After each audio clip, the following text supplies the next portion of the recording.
Catherine McLean, founder and CEO of Dillon Green, and today I have with me Melissa Peterson, Vice President of Origination and Power Marketing at Orsted, and Jennifer Goodwillie, Vice President of Project Development at Orsted. Thank you for joining me, ladies. Thanks for having us. Thank you. Orsted is like such a great client of mine, and I really loved working with you all. And I really want to highlight some of the great work that you all are doing for our industry.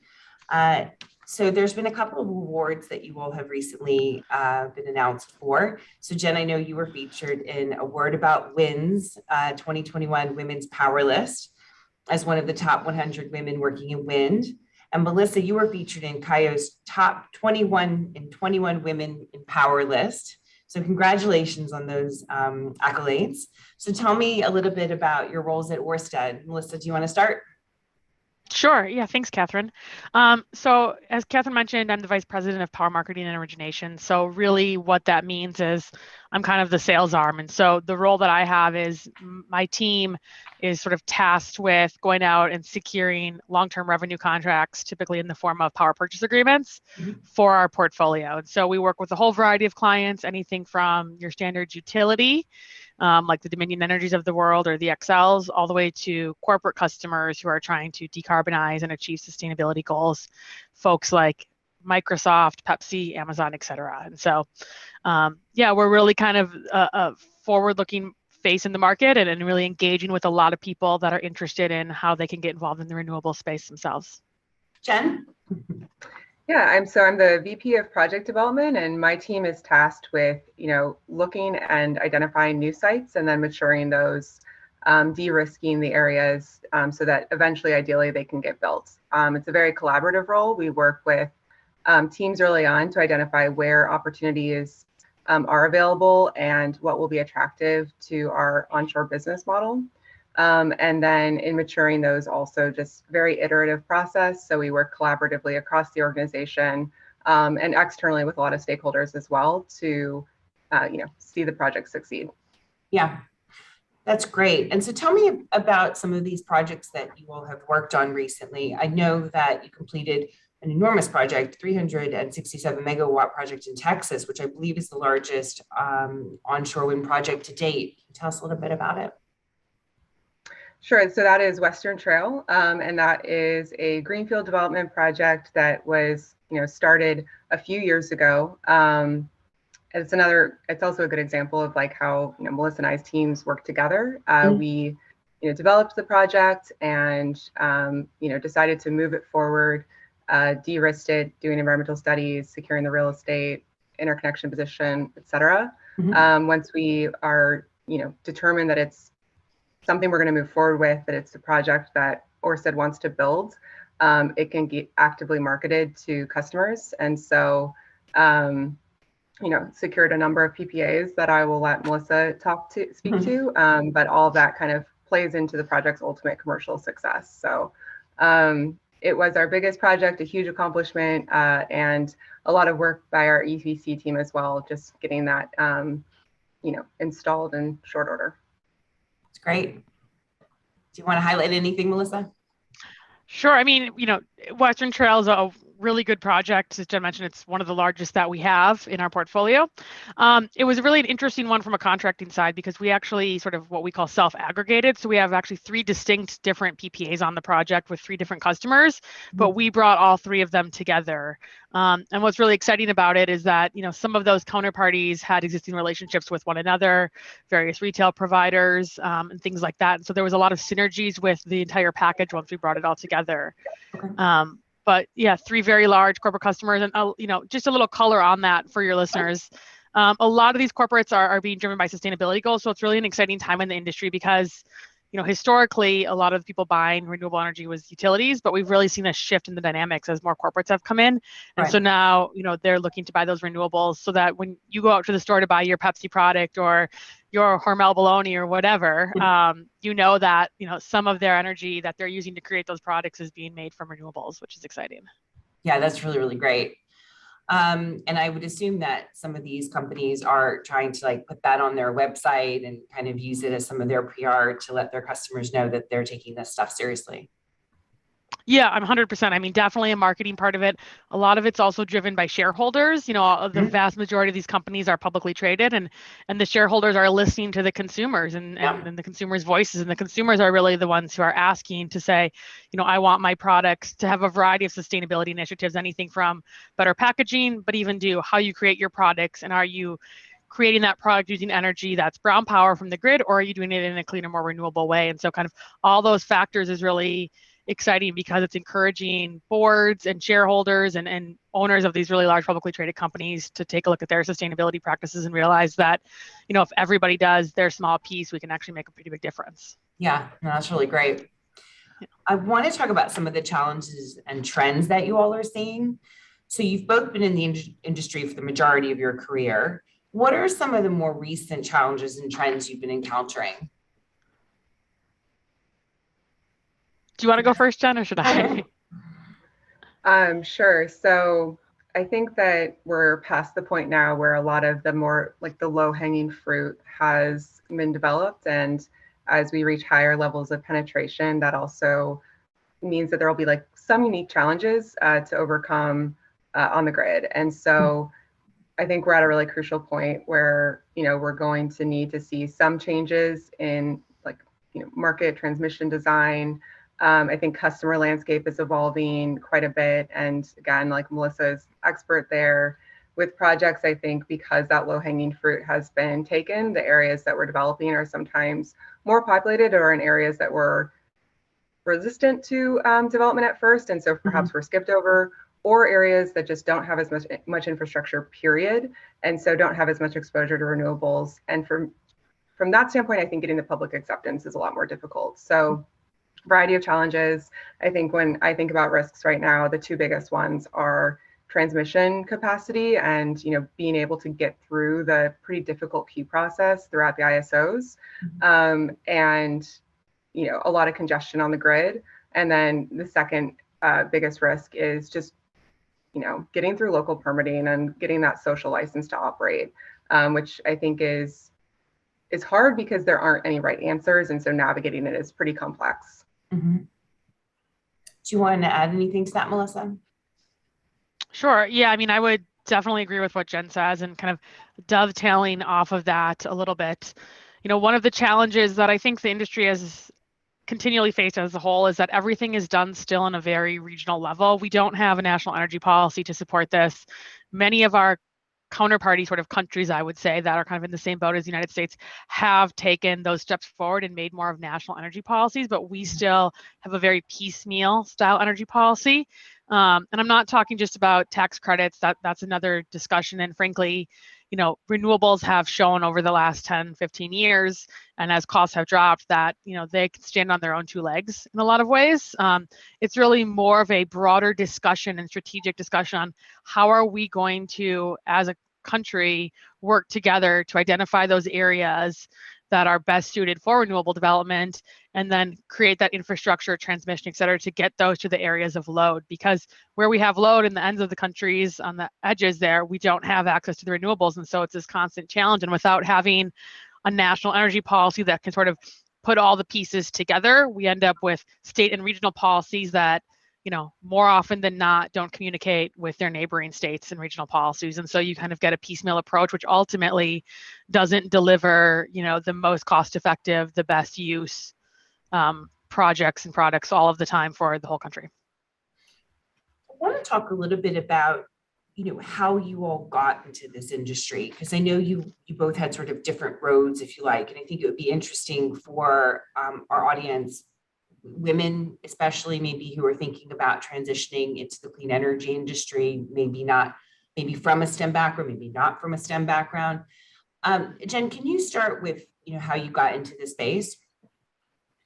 Yes, I was, you know, always really interested in, I guess, what I'll call like the environmental space. And so from a pretty young age, knew I wanted to do something within that. In college, I had some exposure to different renewable energy groups, and I didn't know exactly what I wanted to do. But when I decided to go to law school, one of the reasons why I was really interested in Texas was because it is on its own grid. You can do a lot of experiments. Texas had a lot of wind. So I didn't have an exact plan, but I thought that'd be a great place to go. And they had a lot of at the time, like the few renewable energy classes that they had was more than any other law school had for sure. Mhm. And so it was attractive to me for that reason. And then I ended up just, getting an internship at a small renewable energy company during law school. I really pursued that, and they didn't need a lawyer. So I actually ended up not practicing right out of law school, which was, I think, pretty horrific to the career services office. They really wanted me to not do that. But I had a lot of great mentors that I talked to, including Becky Diffen, who you had on your show recently. Yeah. And she was one of my teachers, actually. And I talked to her about it, and she said, like, like there's a career here, there's a path here, and it's a good time for the industry. So is it the path that you typically take during law school? No, but that doesn't mean that that typical path has to be yours. You're clearly really, really passionate about, renewable energy development, and the company that I was at was a great fit for me. So I stayed. I did practice law eventually, and that's a kind of longer story and one that I don't regret, because I did get a lot of good background, and I worked with a lot of different clients, which is ultimately how I ended up at Orsted, and a lot of great people, but knew after practicing for 5 years, both outside counsel, inside counsel, that I'm a developer at heart. It's what I want to be doing. I really love my job, and I love being able to just both kind of grow a team that can also do that job and see like the different elements of it, and kind of continue to deliver pipeline and projects for companies and see more renewable energy get onto the grid. So it was definitely not inevitable, but now that I'm here, it kind of feels like it was a natural progression. Yeah, I love that. I love that story. Melissa? Yeah, I came through the industry. I actually have a background in STEM. Both my undergrad and graduate degrees are in biology and conservation, ecology type work. When I was pursuing those, I honestly wasn't thinking about renewable energy at all, and I didn't really know what I wanted to do. I, initially thought I actually wanted to go into academia, which is why I got a master's degree. And very early on in my master's program, I realized that I did not want to be a professor, and so ended up just kind of getting that program and trying to figure out what I wanted to do. And I was fortunate enough that, out of graduate school, I was able to land a job at a very small nonprofit that's based in Minneapolis, where I'm originally from, called Windustry, which just really focuses on landowner education and landowner engagement. This was in about 2007, and there was kind of, development was still pretty new. A lot of developers sort of going around the upper Midwest, Minnesota, Iowa, the Dakotas, et cetera, talking to landowners, trying to get them to sign leases, but people didn't really have resources or databases or understand what that meant for them as a landowner. And so this organization I was working for, built out a toolbox and was really just kind of trying to be the resource for the landowners. And so that was my first exposure. I didn't know much, but definitely learned a lot quickly on the ground. I traveled all over the upper Midwest, going to, local Lions clubs, local rec centers, just talking to landowners and learning about this industry. And I just honestly fell in love and was like, this is really exciting. It's, for me, it was the perfect combination of the green part, the environmental part, which is what I had kind of driven my decision making in my education years to wanting to do something in the STEM field or the ecology field, but it also had that commercial aspect, and it was, a sophisticated business, and it was growing, and there was opportunity. And so those two things kind of met up when I first started into the renewables industry. Shortly after that, after about a little bit, I joined a company that is now called EDF. At the time, it was called Inexco. It's a very large European company in a developer capacity. And so, really worked my way up the development pipeline there, really learned a lot of the stuff that Jen and her team work on, how to do permitting, how to do site control, how to kind of do all of those things. And so that, work over those 7 years led me to wanting to move into the origination space, which I did in 2014, and really kind of took over the commercial side. And it's been a great mix, because when I came over into the origination side, or kind of the sales side, I'd sort of seen it tangentially in my development years and my development experience, and had worked with the originators at EDF and really said, oh, that looks like an interesting job. And it was right around the same time that there was kind of this beginning of this momentum and this growth of a lot of these corporate customers who were looking for renewables. And so it really was this opening point in the origination space, where previously the only people buying renewable energy were utilities, because states were mandating them to this shift in customers saying, hey, I want to do this. And so it was a really exciting time. And I've really just been kind of developing and working within that space since then. So, it's there's really no one way to enter the renewable space. There's a lot of ways you can get in. But one thing I have learned is that there's really a lot of opportunities, and you can go in a lot of different directions, once you have some of that experience and knowledge and learn how it all works. And I think that's really important for people to know, because I think there's like this innate pressure I think a lot of people feel when they're in university to like that they need to like figure it out, and like they need to have the answer then.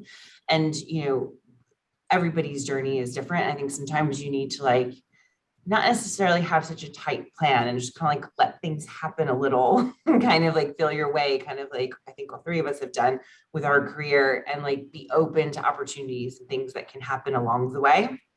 So I'm really glad that you all shared that journey. Hopefully it helps some other people. I want to talk about what you think it takes to succeed in development and origination in our industry. I think it takes an open mind. I mean, to be honest, it's an ever-changing industry. Things are evolving. In the 15 years I've been doing this, I've seen a lot of ups and downs, a lot of changes. And I think if you come into it with an open mind and a willingness to constantly learn and constantly challenge yourself, I have a very wonderful position at Orsted. I have a lot of responsibility, and I still don't consider myself an expert because I think every day I'm trying to learn something new. And so, I think that's really important, to be flexible and open to new ideas and new ways of doing things, because there's just still a lot of growth here. And I think that's probably the key, because if you get stuck in kind of the old way of doing it, then you're going to miss a lot of the great opportunities. That would be my one suggestion. I guess my second would be, really it's important. It is really, really important to build relationships with people. All around the company that you work for, you'll learn a lot from them. You'll learn other roles you can have. And there's nobody, it doesn't matter what their position is. If they're more senior, more junior from you, it's really important, I think, to prioritize relationships with the people in your company and the people that you work with and the people in the industry. And really make those strong relationships and work well with people. That will help a lot of challenges overcome, is if you kind of have a good network around you. Mm-hmm. Jen, any tips? Yeah, I 100% agree on the network piece. And also the reality is that, what Melissa and I do is both necessary. They're both necessary to make projects succeed. And there's a million other functions that are also necessary. Our roles are very collaborative, and I think that's true of really everyone that works on projects. And so being able to learn from others, work well with others is really important for development. And I think to work well in the industry, honestly. And I also think it's a pretty small industry still. So that's one thing I try to remind people of, is that, it's tight knit, people know each other. It's really important to keep that in mind when you're networking at the jobs that you have earlier in your career. Even if you're not going to be there forever, just remember that that is probably a relationship you'll have for a long time, because you'll probably run into those people again. That was something that we were all taught in law school as well. Like, it's a kind of small community. Make sure that you're keeping that in mind. And it's true. I think a lot of people do a good job of that. But in other industries, I think sometimes there's the mindset of like, well, I'm going to leave this job and then, I'm not going to see these people again. That's not the mentality that you should bring, I think, to a renewable energy position, because it is still quite small. I think the second piece is absolutely the learning, keeping an open mind. Things are constantly changing.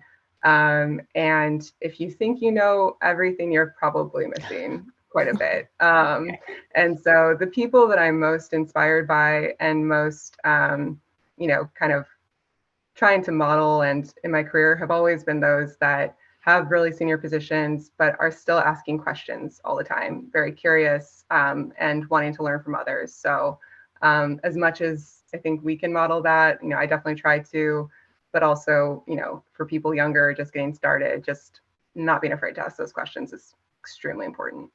Yeah, I love that. That's some good tips there. So don't burn bridges, regardless of if the industry is big or small. I think it's a good advice.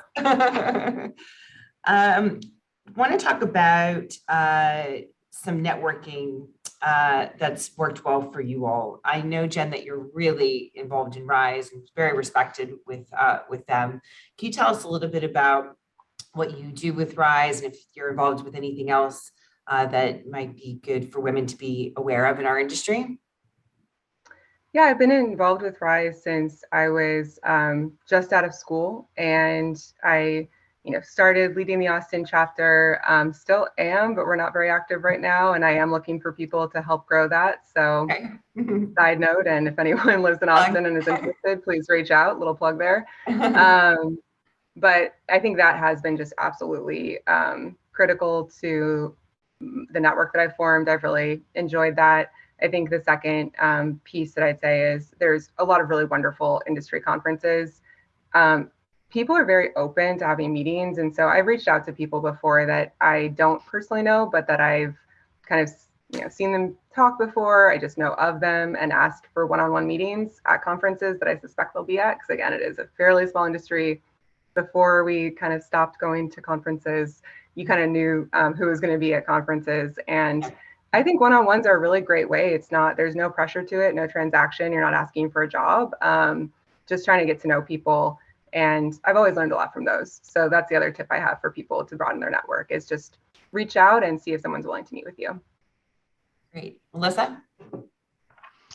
Yeah, I mean, I would echo a lot of what Jen says. I mean, there's a lot of different ways you can get involved if you're a female or not in various sort of renewable energy groups. RISE is one great one for women. There's also, for example, like we here in Charlottesville, where I live, have a Renewable Energy Alliance that I sit on the board at, that Orsted's a member of. And so that's a much more regional one. So I'm sure in areas that your listeners might be in, there's smaller kind of local, those types of local coalitions that you can get involved in and meet, just what are the member companies doing in your area?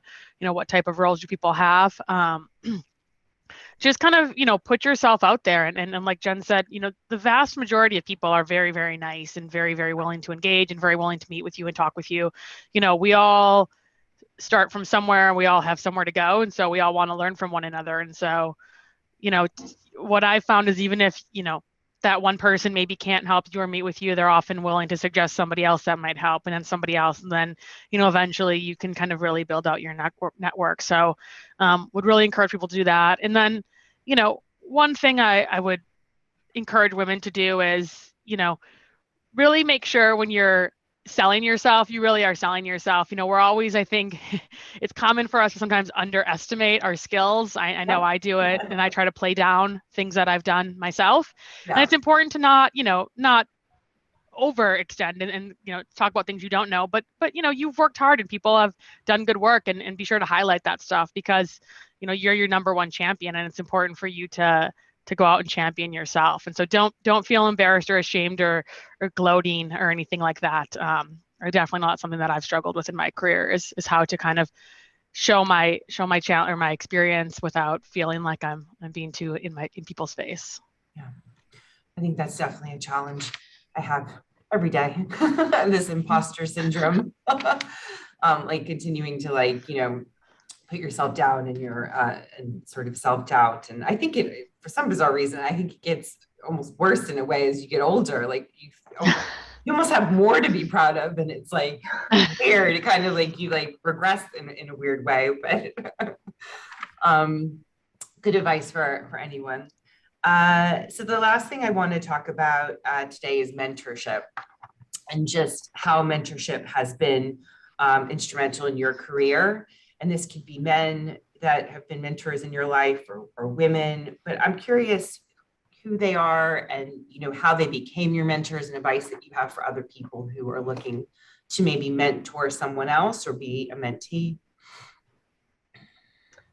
I mean, I think, Melissa, I've actually heard you speak on this, and it sounds like it's been important to you as well. And it is so fundamental. So it doesn't need to be formal. I think identifying people that you aspire to be like, even if it's not their exact career path, or that, maybe have a lot of, wisdom in your industry, and establishing relationships with those people. That's been one of the most rewarding. I wouldn't be where I am without a lot of help from a lot of people that I'm so thankful for. I think that's one element of it, is looking for people that are at a higher level than you. Another thing that RISE does that I really have gotten a lot out of is peer mentoring. And so they've established peer mentoring groups. They are formal programs. And from that, I've, got a lot of really great relationships, especially ones that are local with women that are across my field. And I think mentorship is valuable for anyone. I've found that as I've kind of progressed in my career, that the issues that I've faced trying to kind of get to the next level as a woman are things that my peers face too. And having someone to talk to about those things and talk about the challenges and how to navigate them, it's so helpful, right? Because you're not going to want to talk to, your coworkers necessarily about that. It's sometimes not appropriate. And so having that network of peers has been, at this stage of my career, just as valuable as having that network of, mentors who I want to be like when I grow up. And I still think both are really important. And I still, and there's both men and women, by the way. Like, I always encourage women to not just focus on female mentors, look at both, don't limit yourself. There's no reason to do that. And, build relationships, because they are really strong. They will kind of help propel you through your career, and they're very rewarding, right? We all spend a lot of time in our jobs. We all care about it a lot. And some of those relationships are the most, rewarding in my life. So I think that looking at it not just as a transactional relationship, but really as like a meaningful relationship is how I try to encourage people to approach it. I think there's a lot of formal programs, and those are important. But if they're too formal, I think that detracts from the overall relationship. Yeah.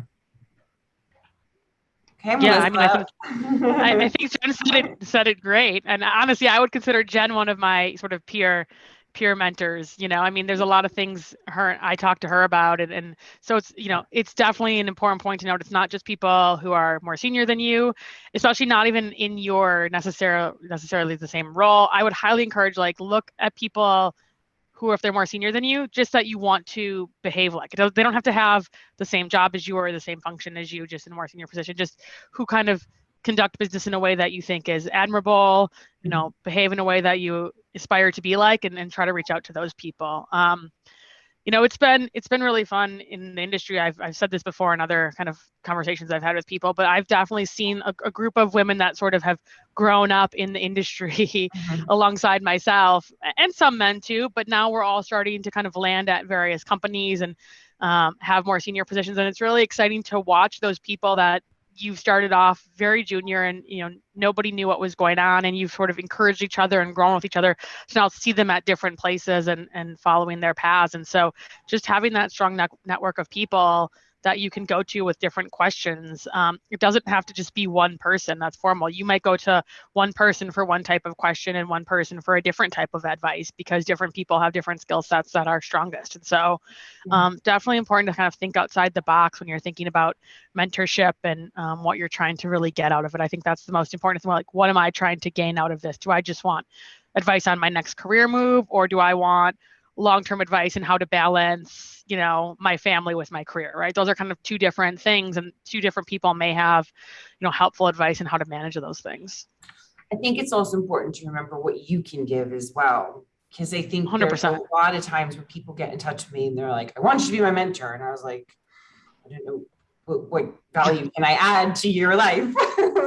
Right? Because it goes back to what we were talking about earlier, that kind of like self-doubt, like, how could I possibly offer you any advice? And I almost need them to kind of coax me into being like, this is what you could add to me. So I think to my life and career advice and so forth. So I think it's also important to think about how, you can help others. But one thing I just want to say quickly, and the reason why we're doing this together as a group, is because one of the things I've noticed the most about our space is how supportive women are of each other. My best friend works in investment banking, and I'm constantly like, network with the women. And she's like, they don't want to talk to me.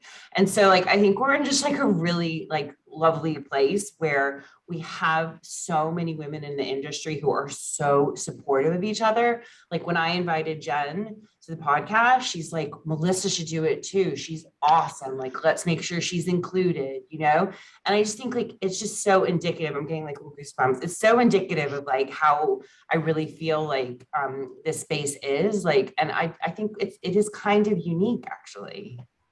Have any comments? Yeah, I think that's true also just of a lot of people in the industry. And I think that is in part because, both Melissa and I noted our Northern Star was this kind of desire to really have an impact on something that we care a lot about. Yeah. And so I think that even though, of course, like people are achievement driven and have their own career goals, of course, we all are. I think it's a very collaborative industry in part because we all have this like bigger thing that we're working toward. Yeah. And these projects are hard. You know, it like takes a lot of people to come together and, you know, build not just projects, but portfolios of projects. And so you have to be collaborative. And I think that means that we tend to attract people that know they're going to be working with others. They're successful because they've, you know, successfully worked with others to make projects succeed, and have in the back of their mind this desire to really affect change. So that's, to me, what's been unique is like, yes, for sure, the women in the space are so welcoming. I love the community, but the men too. It's just overall a very welcoming community and one that I really enjoy being part of. Awesome. Well, thank you. Yep. Do you want to add to any last I mean, no, Jen said it well. Yeah, exactly. I mean, I think, you know, no shame on investment banking, but you're not out working in this industry to get rich. Right. And so there's something else that's driving everybody here. And it really is a North Star. And people really do believe in the work that they're doing is making a difference beyond themselves. And they believe in kind of what they're trying to achieve. And so I think that just changes the dynamic every day of the industry. And to Jen's point, it's just super welcoming, male, female, you know, non-binary, whatever. Like everybody is just super welcoming to everybody in the industry and is very willing to try to work together and help one another as opposed to, you know, be less collaborative. Yeah. Well, thank you so much for taking the time to speak to me. I really appreciate it, ladies. Thank you. Thank you, Catherine.